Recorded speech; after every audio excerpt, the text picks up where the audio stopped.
Welcome back to the Intentional Parents Podcast. Raising our kids in a clickbait culture. How do we know what's real, what's important, what's not? How do we actually think through raising critical thinkers? How do we raise kids in an emotionally driven, outrage-loving culture? And what does the Bible actually call a sound mind? What does that mean? That's the stuff we're going to touch on today. And couldn't be more happy to do that with my co-host, my partner in life, my shoe matching wife. Hold on one second. Look at that. Elizabeth, hi. I hope you can see this on YouTube. We're matching What today. happens the longer you're married, the more you match. It just happens. I'm fine to match with you. You are not fine to match with me. I'm not fine to match with you. Nope. If we come out wearing something similar, I'm fine with it. You are not fine with it. It actually creates a lot of tension, especially when we speak together. If we're like, we actually have to talk about this. Like, no, I mean like right now. Like we need to process this. No, but today, really looking forward to this conversation. And thank you for everyone who's rated, subscribed, left a comment. For those of you who have not left a comment yet, please do. It's really helpful. Rating and subscribing does wonders to get the word out about Intentional to help families. We are a ministry that's all about spiritual formation in the family. So that YouTube audience, thank you for being so active, and thank you for that growing audience over there. That's exciting. Could you also subscribe over there? Maybe even click the little bell button so you know when a new content's released, and just love that community. So you can check out all that in the show notes, check all those things out. And thank you for taking a moment to do that. It helps immensely in a big way. We are close to the Motherhood Retreat. We can't wait for that. That's happening in just a few weeks' time. So ladies, get your tickets right before we're like finishing up just and praying through content, which has been really fun. Yeah. And then lastly, we are almost done with our campaign of making aware anyone that's listening that Intentional is a nonprofit, and we need your help to continue to help families all around the world. And we would just want to invite you to become a legacy builder. A legacy builder is a monthly partner of anybody that gives $25 a month or more. And to say thank you, we would love to send you the new devotional that I just wrote, Sowing a Hidden Seed, which is all about praying over your kids, praying for your kids specifically. It's a scripture, it's a quote, it's a written out prayer, a daily devotional for you to go through as a mom, as a dad, as a husband or wife, and family together potentially. So check all those things out. Let's talk about raising our kids in a clickbait culture. Elizabeth, I think we have some scripture for this for sure, but I'll just read one scripture, but I want you to share a story. So obviously want to highlight, this is highly biblical. This is what the scriptures would call a sound mind. 2 Timothy 1:7, God gave us a spirit of power, love, and a sound mind. So we're going to kind of get into what some of that means, but I think a story might help set this up of where this is coming from and why we're actually talking about it today. Yeah, I think it's coming from just maybe some themes we've been seeing with our older kids, and then a really great conversation I had with our oldest. So our older two are both teenagers, one of whom goes to public high school. He's a sophomore. And, you know, it feels like every week there's some major current event or tragedy happening. And he doesn't have social media or access to internet on his phone. But he goes to a school with 1,300 other kids who do. Yes. And so he will, oftentimes something will happen while he's at school, and he will already know about it by the time he comes home. As a reference, not to cut you off, but to just help, like when all of this just complete sadness with Charlie Kirk went down, I was trying to talk with him. I was like, did you hear what happened? He said, yes.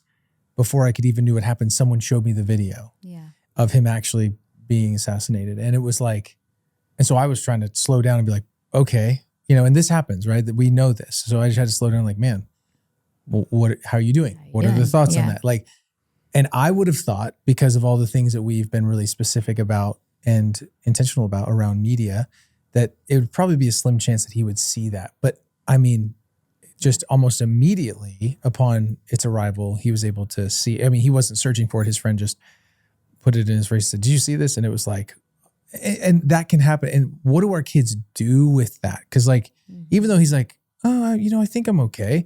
It's like, dude, that impacts us at a soul level. Yeah. So just to highlight in regards to like even that very real current event and how visceral that was, we have to talk to our kids about that stuff. And how do we do it? Yeah. Yeah. Well, I mean, that what you're sharing is I think all of us would wish we could say it's a once in a decade thing, a once in a lifetime thing that you're having to walk your kids through something like that. But our kids are having to walk through this kind of stuff very, very frequently. And if they are a little bit older, if they're not in your home all the time, there's a lot of outside voices, no matter how you're doing media, that they are having to filter through. And so we've been having just a lot of conversations about current events in our home.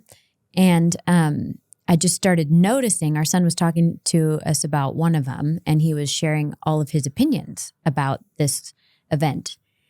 And I just started asking him questions, and I just started to highlight for him. I just said, hey, bud, I find it interesting. Our current cultural moment is interesting because we have all this access to social media, to videos, to clickbait news, to shorts. We have access everywhere.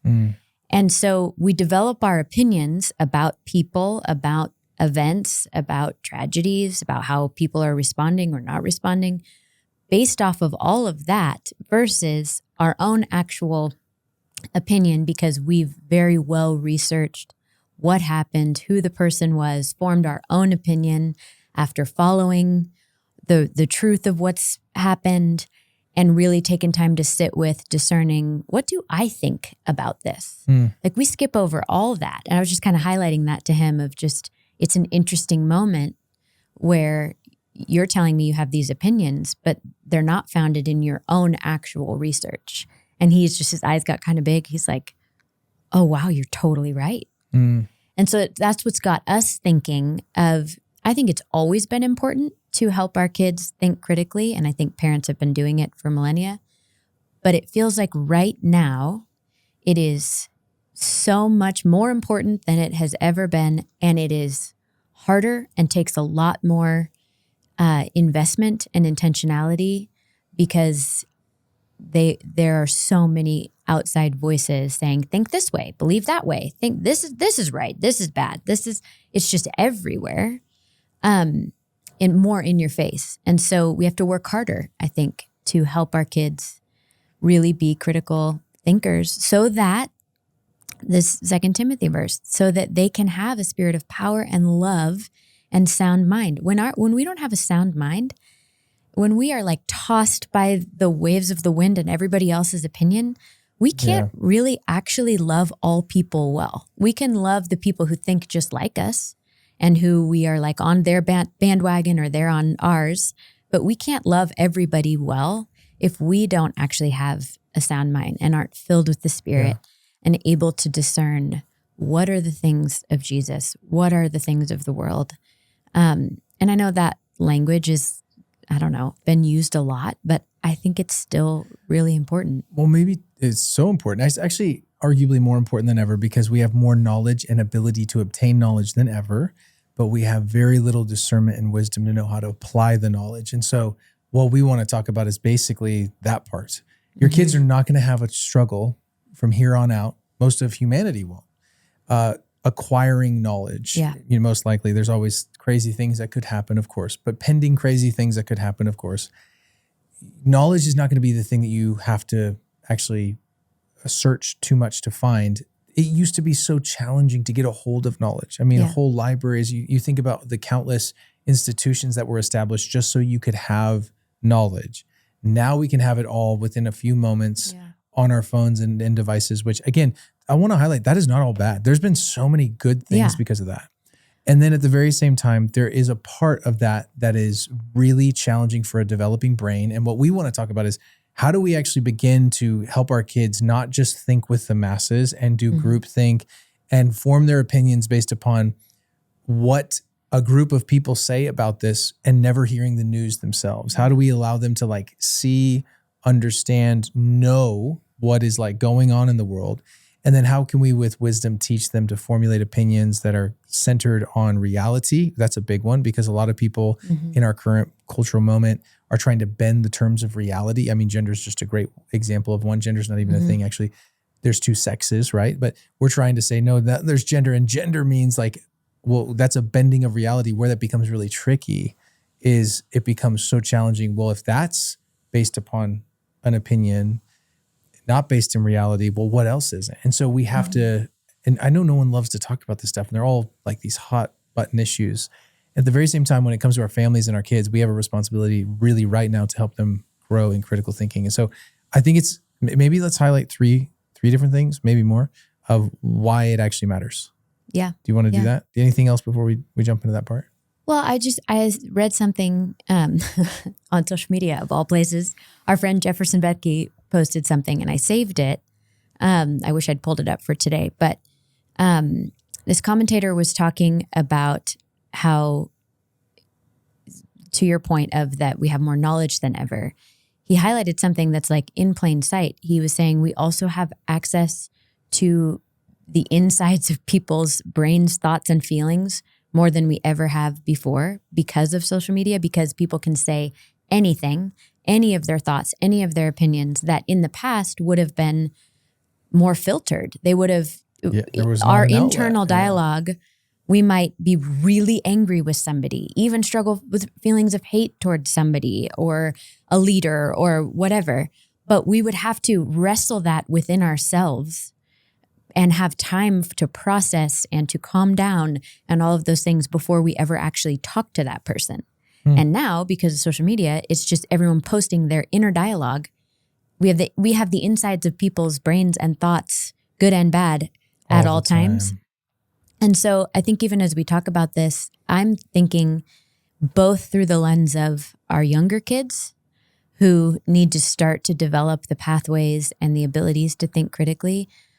And we help them do that significantly by telling them what the truth is. And then as our kids get older, it looks a little different. We're helping them to discover what truth is, but we want them to actually be able to have the skills to discover it on their own. So we're not necessarily handing it to them, hey, this is what you should think, but we're trying to help them learn to think so that they can develop that sound mind. I love Proverbs 14:15. It says, the simple believe anything, but the prudent give thought to their steps. And it's like, it's that small of a difference that makes a big difference of like, rather than just believing everything, actually giving thought to each step, like slowing down to think.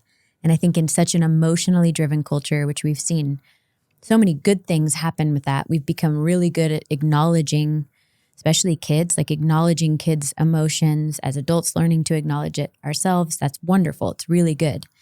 But I think with it, we've lost some of the ability to also be able to use the logical sides of our brain and really think critically about something and not have all the emotion cloud our judgment sometimes.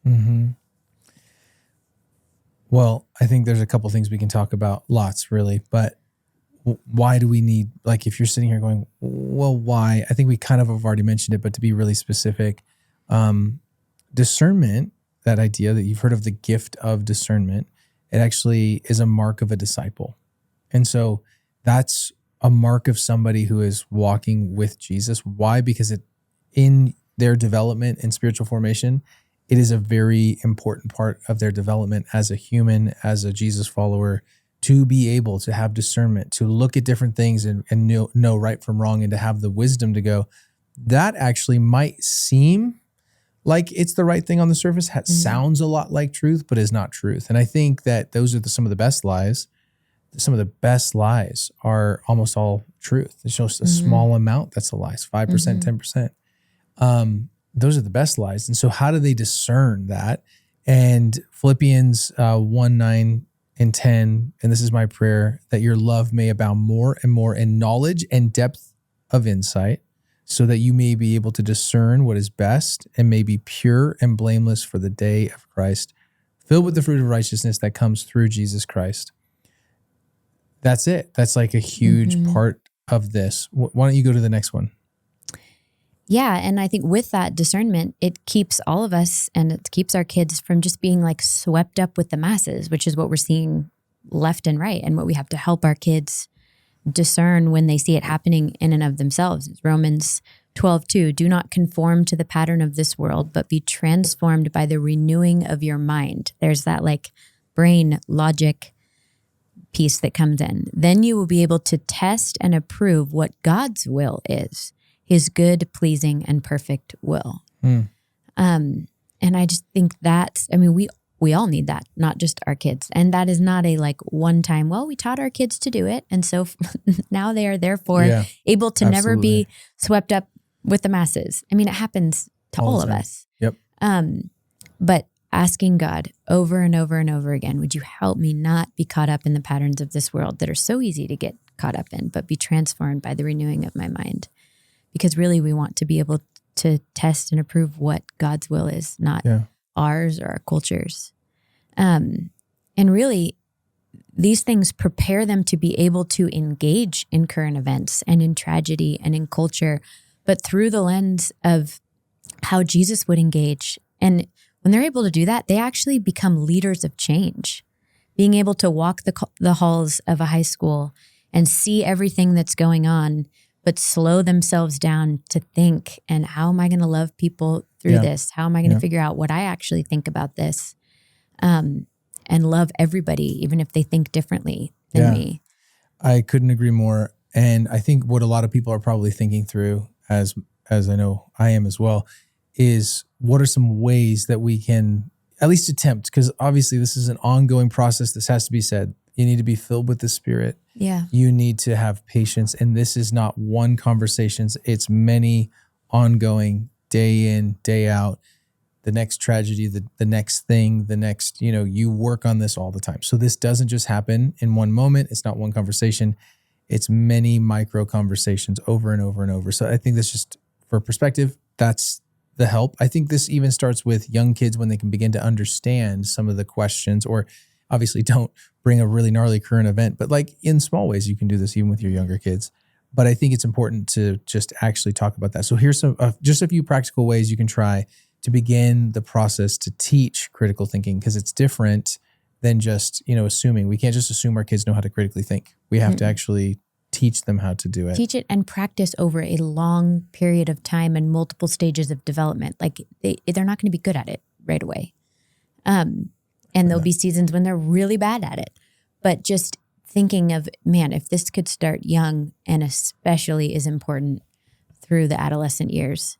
I know it. While they're in our home. It's huge. And if anyone's watching, and I know they've already seen that I'm drinking out of a Starbucks cup, and some of you are like, I can't believe you, or great taste. I'm not sure where you land, but I know that I got a lot of haters on the West Coast believing that I would drink Starbucks on purpose. And I just want to say, I want to declare here today that I did this on purpose. You don't overthink your coffee. I don't overthink my coffee. Yeah. And what I love about Starbucks is, especially because I travel, it's everywhere. It's consistent. I like that. It's don't judge. I already see everywhere. I see your judgment. I think maybe I know you don't like it. You will always pass, and I'm always. And the difference is between we you and me. save money when Starbucks is the only option. I know, but the thing is, that's interesting. I don't want to derail us here, but just to say, what is interesting to me about this detail is that I am much happier by not having such strong opinions. I'm just going to say it. It's true. Anyway, let's move on. It's true. It's actually not opinions, preferences. I think so. I'm satisfied with this. Where are my people at? Please let me know. Okay, so let's first thing. Teach through asking questions. You have to teach through asking questions. Don't just give answers when they ask. Respond with, well, what do you think?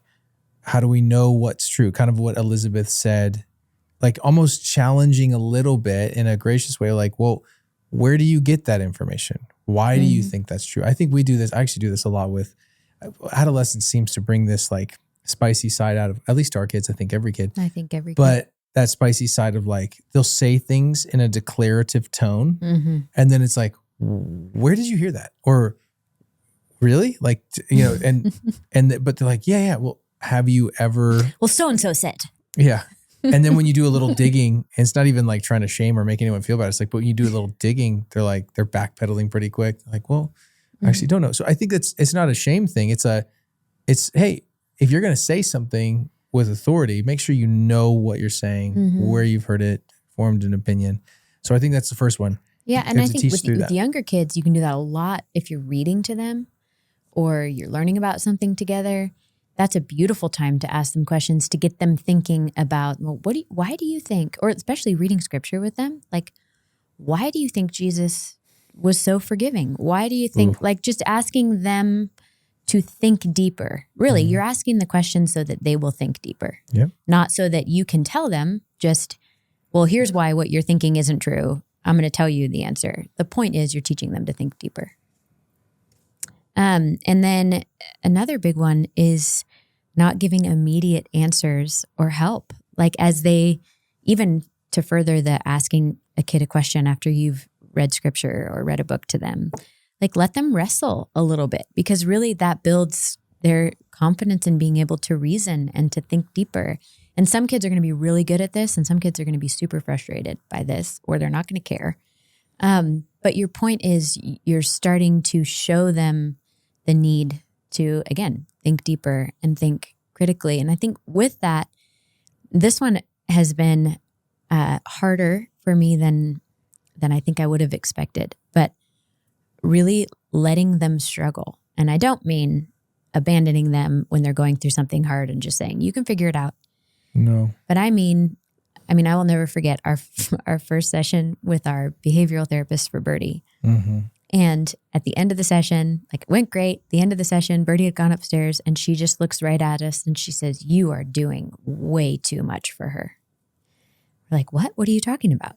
Yeah. She's like, you are so used to avoiding a meltdown, which is why we were doing so much for her, that you're not letting her figure stuff out. And struggle. Like she asked you to get almond milk out of the fridge. She was fully capable of getting the almond milk out of the fridge. She just would have had to think critically, go find a stool, move some stuff around, but she was capable of doing it herself. So her like first homework to us was stop doing so much for her. Sure. And we've seen such a shift in like us shifting our mindset with that. We've kind of applied it to all of our kids of like, rather than just rushing in and I'm going to get the thing out of the fridge for you, or I'm going to give you the answer to that school problem because you asked for help. Like just taking a minute. Yeah. You know what? I think you can figure it out. And obviously we're present there with them. We're not abandoning them and letting them struggle beyond what they are capable of, but they are more capable to struggle and to think and to figure things out than we often let them be. And rescuing them all the time really does rob them of growth, even from some of I'm thinking of all the relational dynamics that happen in adolescence. It's just a rough time to be alive. Yeah. But being present to them in the midst of those relational struggles and confusion and hurt, but not fixing it and rescuing. Like obviously sometimes we do have to step in and involve other parents and things like that, but just being with them as they struggle actually helps them be able to grow and gain skills to be able to figure some things out. Interestingly enough, this morning, we have what is the calendar we have? We have the Skylight calendar. Yeah, and I want to highlight something. We are not endorsed or have not been given one thing from Skylight, and we are happy to receive. If anyone works for them and knows them, we're happy to receive, happy to promote. But this was just like out of necessity, and mostly for the visual schedule. Yeah. For so our Elizabeth got us onto this. She loves it. Loves it. But that said, our girls get to like, especially in the morning before they go off to their school thing, they get to check off the list and it makes it fun. They get to push the button. Anyway, if you know. This morning, talking about the struggle, Birdie was mentioning to me, because they have to pick up, we have dog messes that have to get picked up on the side of the house. That's one of her jobs. And she comes to me and she's like, Dad, I figured out something. And I was like, okay, speaking of the struggle, we've been letting her struggle because she'll be like, we'll tell her how to do the dog messes. Like, here's a glove. Here's pick them all up. She's like, Dad, I figured out something. And I was like, okay, like really excited. Cause I didn't know, she didn't give me the context of what she was going to tell me. And she goes, I figured out that cold dog poop is way better than warm dog poop. And I was like, what are we talking about? She's like, if he goes to the bathroom and then I have to pick it up right away and I can feel the warm in my hands, I just hate it. And I was like, because they're literally using their hands with gloves. Because yeah, and I'm like, even if you have a little, doggy bag, it's the same deal. It is easier with. No, I don't want to talk about. I'm not trying to open this up on it. People are just like dying right now as you're listening. I apologize if you're driving, you're throwing up, or you're wherever you're at. I don't mean that. I'm just trying to say like we let her step into it, and she figured it out. And then what came back to me was some very interesting information I think the next one is another practical way is to normalize changing your mind. Yeah. I think you can show your kids in humility in action. Like, we didn't get this right. Like, we didn't figure this out. We've done this, countless times, especially with our older kids, where we are constantly asking permission of them to say, hey, listen, we've never had a 16-year-old before. We've never had these stages. We are actively trying to figure it out. We're going off of best practice or others who might be really wise that would give us wisdom that we would learn from. But maybe all those ideals or things don't fit our family. So there's times when we have these things where we actually maybe change a rule or undo a rule or add a new one. And I think that's actually a really important piece for our kids to see, that we change our mind. And it's okay to admit that you're wrong. It's okay to have like a strong opinion about one thing, and maybe you're really vocal about that opinion. And then to realize, like, you know what? After thinking, I think I was really wrong about that. Yeah. What a gift to show your kids that you can undo it. And honestly, how many people have been just completely undone by having these audacious, strong opinions in public or on social media, who are now like, it is affecting their whole life, their livelihood, their future. And so I think there's just a wisdom and a discernment piece that we get to teach our kids, like hey, you can change your mind. And then also giving them the discernment, like, hey, you're going to think a lot of things. 50 to 90% of them don't need to be spoken. If I think about how many things go through my head, you would mention the social media thing. I think it's just becoming more normalized to speak our thoughts out loud. And I think there's such a wisdom in discernment in living a peaceable and quiet life that the scriptures talk about. Quiet doesn't mean that you never talk. I think it's actually having a deep discernment of what to say and not to say, knowing that there's going to be a bunch of stuff that comes up that honestly doesn't need to be said. In real time for our family, we have one who just shares every single thought that comes to mind. And we are constantly having the conversations. We actually don't need to know that information. That's good to know for you, but that is not helpful to know for me. And it's okay to not say everything that you think. We're in that really not a lot right now. So I think and the normalize changing your mind. To your point of when to speak up and when to not. There's also like helping. All of us, we adults need this especially, but to have the discernment to maybe what you have to say is absolutely true and maybe needs to be said, but it might be an environment where it's not going to be received. And so there's very little fruit in that moment of you voicing your opinion or thought about something. And so even teaching them that discernment to be able to read what is happening in the room, what is happening through their social media platforms, to discern, is this, yes, my view might be true, but is it helpful in this moment? That's another thing they have to develop and understand. But I love the phrase, and I feel like you usually hear mature, wise people say it. When they're about to give their opinion on something, they'll often say, to the best of my understanding, I think this. And with that idea of being able to change your mind, of like to be able to say from the information I have, from what I understand, this is what I think. Even with interpreting scripture, to be able to say, I've studied and I've tried to understand what this passage means in the context that it means, and to the best of my understanding, this is what I think God's heart is. I think that's such a more humble way to be able to speak truth or our thoughts or beliefs, because we can't be 100% sure that every view we have is the right one, Absolutely. Or things could change and we may have new information. I think about how much even my thoughts about parenting have changed now raising neurodivergent kids. A lot has had to shift in, I think, a really healthy way that needed to. But had I tried to cling to all my thoughts and ideals prior to any of this, it would not be helpful. I think you're absolutely right. And let's just give one more before we talk about some of the guardrails for today. This is my favorite one. And let's both talk about this just for a minute, because I think we're both very passionate about this. Teach curiosity about other people's stories. If there's someone, I want to say this to anyone listening, if there's someone at work that is really bothering you, they are very bothered at home. Yeah. If somebody is at school and they're bothering your kids, it is because, and they're hurting your kids, it's probably because they're hurt at home. Yeah. And everyone has a story and everyone has a pain source and point.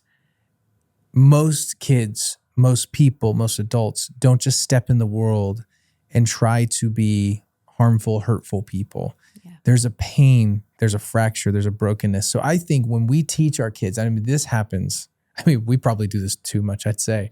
But anytime our kids come to us with a situation and a tension with another kid and or another situation, like a pain point, we are obviously empathetic, we're listening, we're understanding, but there's always a point somewhere in there. And I think you have to use discernment, critical thinking of where to place this, of empathy for the other person, no matter how gnarly it is, just to take a second to be like, do you understand that that person is hurting in a deep way? And like that whole phrase, which is brilliant, simple, and I love it. And it holds true that hurt people do hurt people.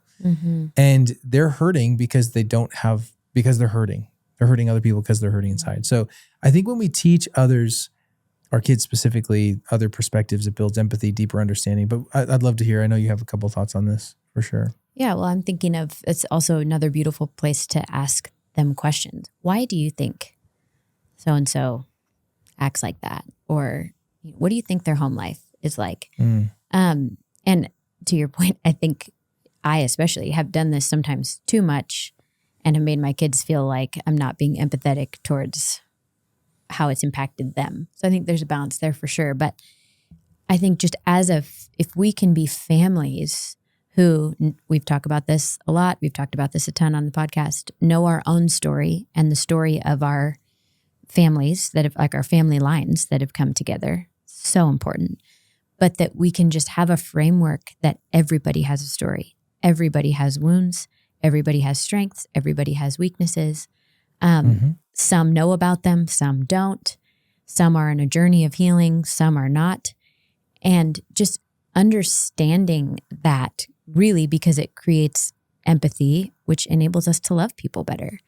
And it's a fine balance because it doesn't mean excuse all of their bad behavior. That's not what that means. But it does actually explain some of what is going on and gives another layer of nuance. Kids especially are black and white. There's not a lot of gray. And so we have to be able to help them see some of the nuance and some of the gray in just what we know about basic human psychology and how God formed us and how he formed our brains and how our past affects our present.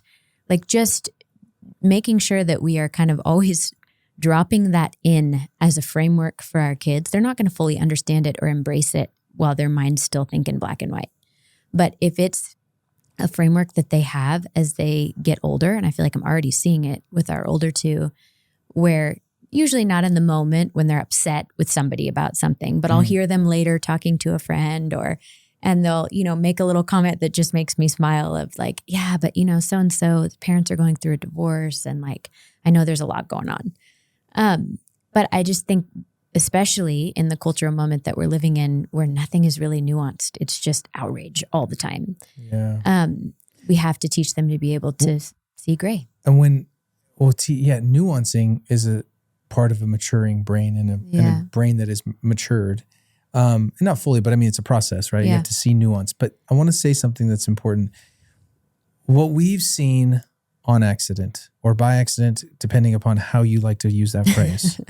Because I think Phil, your dad, that's a phrase we deeply disagree on this one. He's always like, it's by accident. I'm like, it's on accident. Anyway, wherever you land on that, the point is, I think that we have landed at a spot where we have wanted, because I think this is just a natural part of how we operate to talk this way.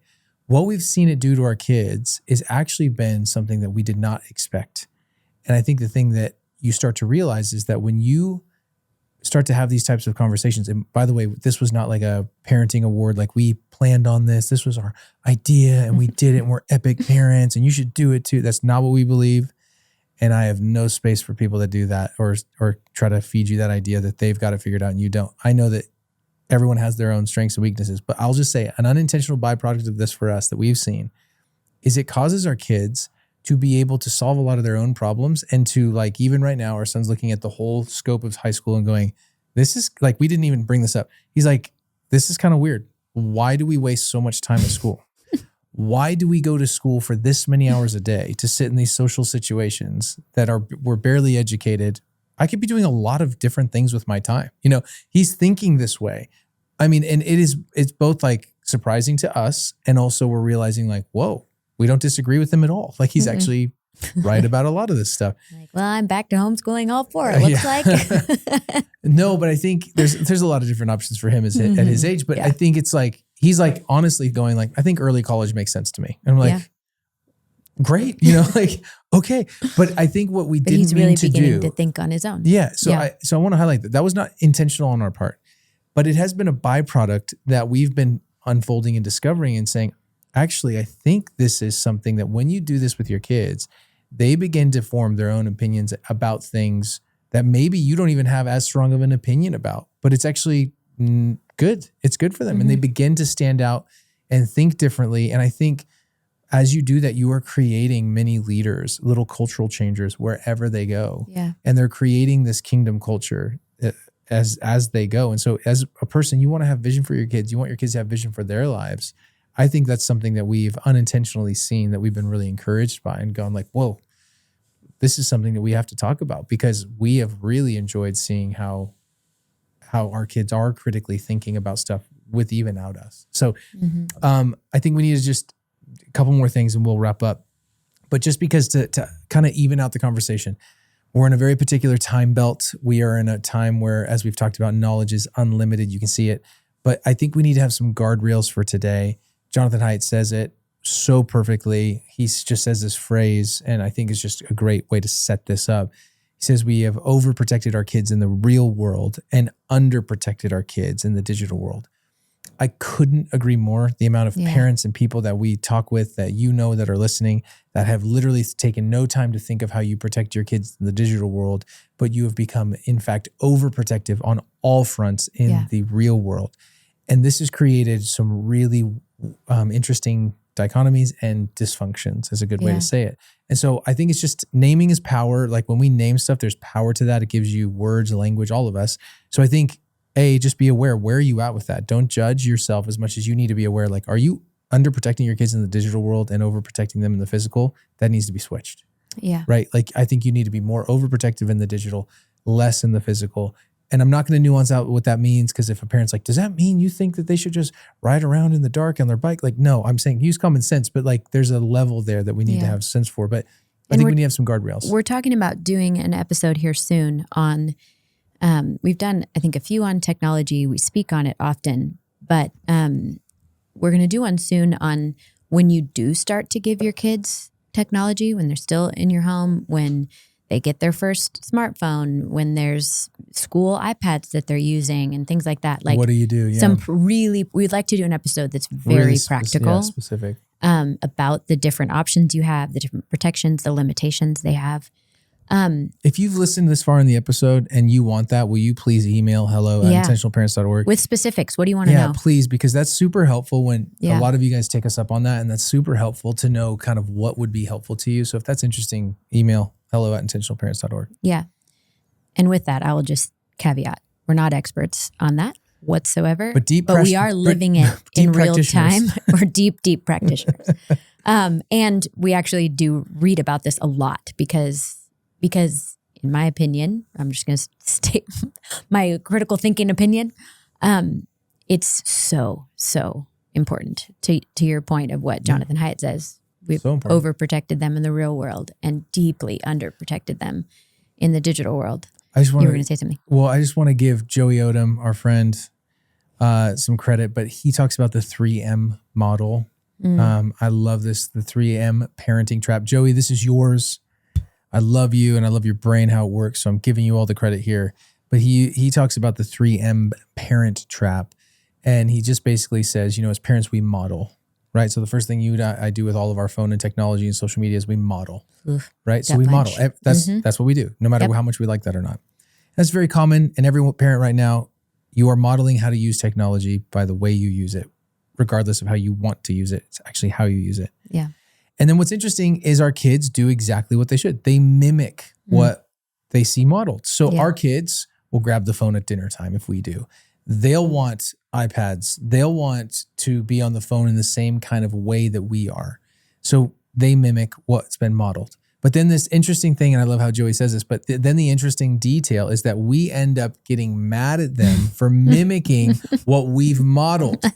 So you go down the 3 M's, you go up. Yeah. We model, they mimic, we get mad, but then we get mad at what they mimic, we've modeled to them. And I think that is simple, brilliant, and helpful to just say, we set this tone in our home. So I'm going to talk about guardrails, but these guardrails start with you. They start with you as a parent. They start with you in your home and how your technology habits happen. They will not change for your kids if you're not willing to change them for yourself. So that's just a highlight. No, technology habits is something we have to do together as a family. Yeah. Not we assign the kids these rules.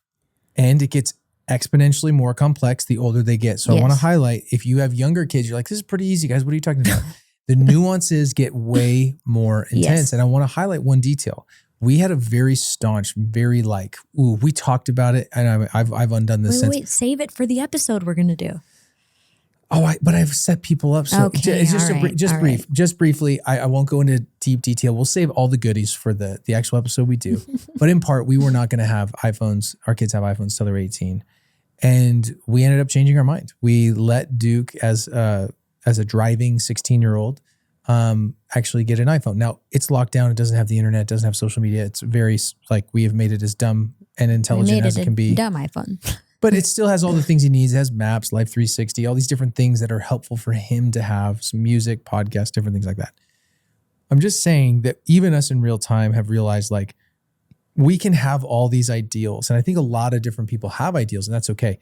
But we have to get into the nitty gritty of those ideals. Sometimes I don't think you morally move away from your ideals, but I do think sometimes practically you have to move away from them because it doesn't always work. Well, this one, we realized that our ideal was not actually setting him up for success. So what actually changed our mind was thinking, wait a second, if we don't introduce this until 18, he's not going to be ready. He has no time. I mean, depending on what he does, depending on how long he lives at home, if he goes away to school, which we don't know those things yet, we have no time to actually help influence and put guardrails on all of it while he's still in our home. So we changed it not just because it was oh, well, I guess this is what everyone else is doing. It's what you're supposed to do by this age. But because we realized what our plan was actually not going to be for his flourishing, which we'll get deeper into that. Yeah. So I think let's just talk about the guardrails really quick because we've been on this for a while. Yeah. Well, I want to. Do you want to go talk about I did some study on this. Oh yeah, sorry. To try to understand. Yes, take this. This is good. It was fascinating. I spent way too many hours reading medical journals and studying it, but I'll try to synthesize it, or just the things that are important.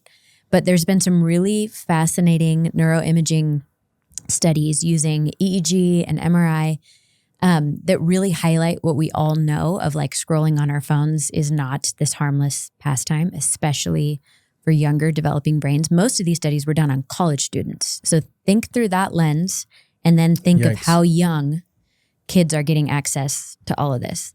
But one of them found that right after using social media, or especially there was a lot of links between watching short clips of things. But the parts of the brain that are responsible for self-control and for working memory, those two things you need for thinking critically, those parts of the brain significantly quiet down and kind of go offline, which means it's harder to focus, it's harder to hold on to information, and it's way harder to filter distractions. Yes. And it makes it near impossible for them to be able to actually think critically about the thing that they're seeing, about the thing that entered the news feed, about the thing that everybody at school is talking about. It literally makes it near impossible for their brain to actually think critically about that. And then when we're exposed to these really polarized or emotional content, our brain's patterns shift even more, making us more reactive and less objective. And so if you think about do not be conformed to the pattern of this world, what's the pattern of this world? The pattern of this world is these sweet developing brains walking around constantly with their thought patterns interrupted by these short things they're watching, by these. So we can I have strong feelings about how how we as a culture talk about teenagers and how disrespectfully we speak about them. Because part of it is we've a little bit created the monster. No, not a little bit. I mean, a lot of I'm it. trying to be No, I'm saying thoughtful. we get mad. You know how I say We get very frustrated at teens these days. And I would say if you're around teens that have unlimited access to be influenced by social media, the internet, and have very little help with knowing how to be a regulated, calm, respectful human, that is a recipe given their age, stage, emotional state, mental stability. That is a hard human to be around. Yeah. That is like objectively, agree with you completely, hard human to be around. And the person that is responsible for that, if you are their parent, is you to undo that, to help that. And the thing is that you actually can, but the facts are it's something that you really actually have to take seriously. Yeah. Yeah. All right. We should get off our soapbox there and save that for the next episode we're going to do. But it has to be mentioned because it has such an influence on the inability to think critically through things. And so it's a huge driver to why we have to be so intentional about teaching that to our kids. Well, let's just finish. So finishing up here, guardrails for delays. So I think a couple things that we need to talk through is just practically delaying social media, delaying YouTube, unlimited internet access for as long as possible. This is all over the place, so we don't need to like go into insane detail, but that's a pretty obvious one. And then when tragedy, current events, and different things come up, in an age-appropriate way, talk about them. Talk about them. Like, do you understand what's happening in the world? And even so, obviously there's too much that happens even in a given day that we can even know. So it's not going to be helpful for you to constantly bring up everything that could be going on. But I think for those really key ones, I think we need to help our kids process and understand. And I think things like we already mentioned, and is a very time sensitive issue.